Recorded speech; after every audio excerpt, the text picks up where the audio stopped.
the morning of November 9th, and I am set up in a really thick and tight cedar draw, cedar thicket, in a spot on a different permission piece yet again. But with that being said, this is probably not a good idea for me to do this right now.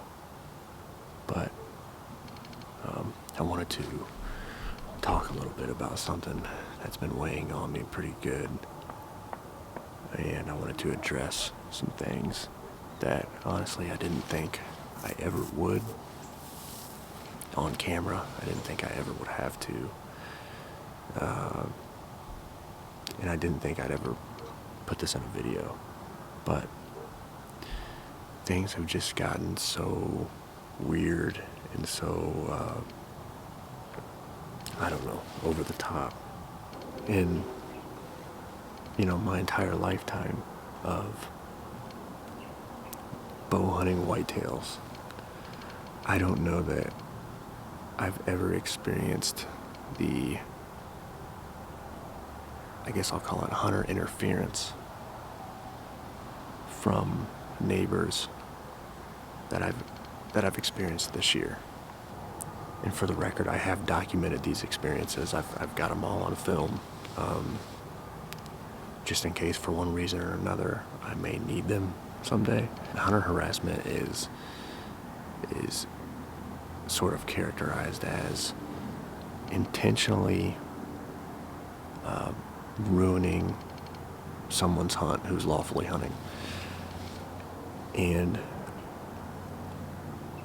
we've had this happen a couple different times this season. And whether it's,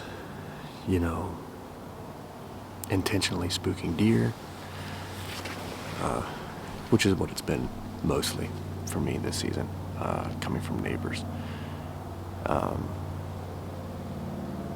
We've had neighbors driving around properties where they can clearly, they see our vehicles, they know we're hunting there, and they see deer out in the fields of the property that we're hunting, and they just lay on the horn and just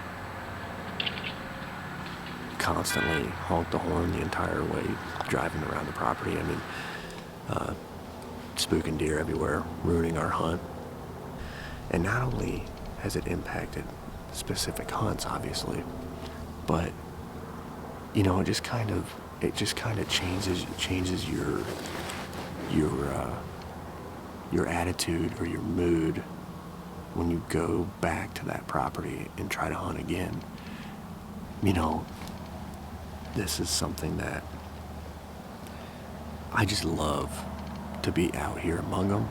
I love to be in the whitetails world, and I wait all year for the season to get here. And when that is sort of clouded by, you go to a specific property and you're like looking over your shoulder to see if people are, if a neighbor's watching you get into your stand, and then they're driving laps around the property, or somebody's blowing their horn at deer to intentionally spook deer because they know you're in there hunting, or somebody's trying to bump deer off the property line, or when it happens repeatedly, I don't have any patience for it, and I don't think there's any place for it in what we do and in the whitetail space or in hunting in general. I mean, to intentionally try to ruin somebody else's hunt is, I don't know why anybody would, it's beyond me. I can't wrap my head around it. Time is the most valuable currency to me, especially since becoming a dad. And the time that I'm away from my family, and to be out here to do this activity that I love, and then to have your hunt ruined or intentionally, interfered with in some way, is a complete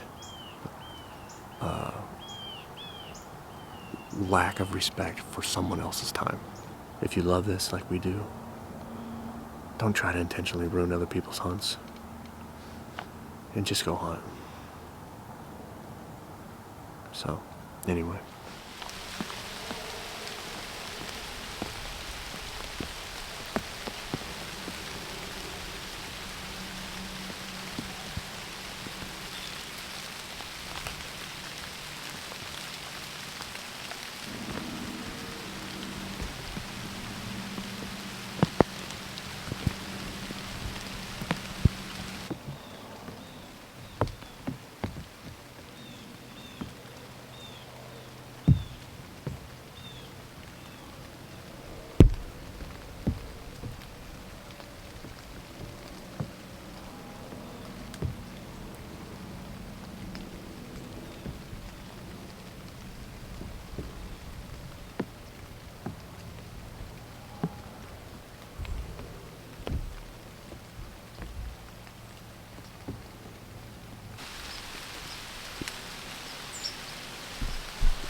Or stupidity.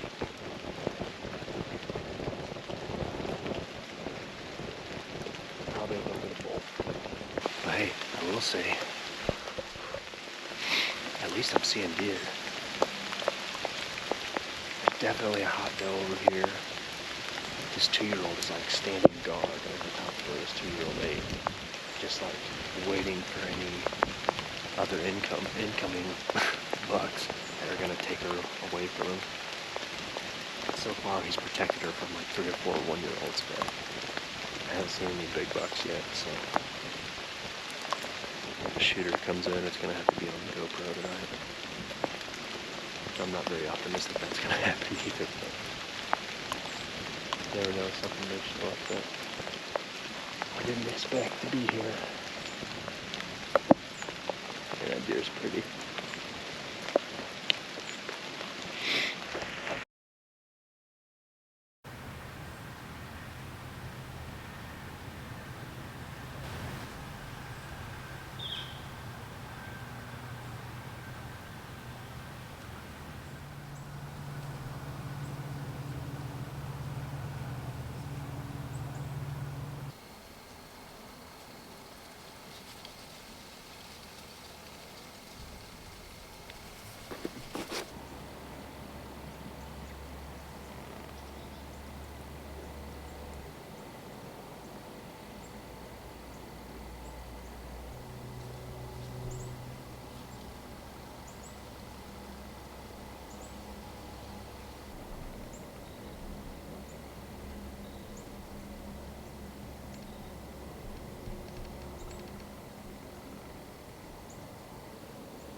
some slow rut hunting in the future, I can look back on this and hopefully say, man, it's not as bad as it was then.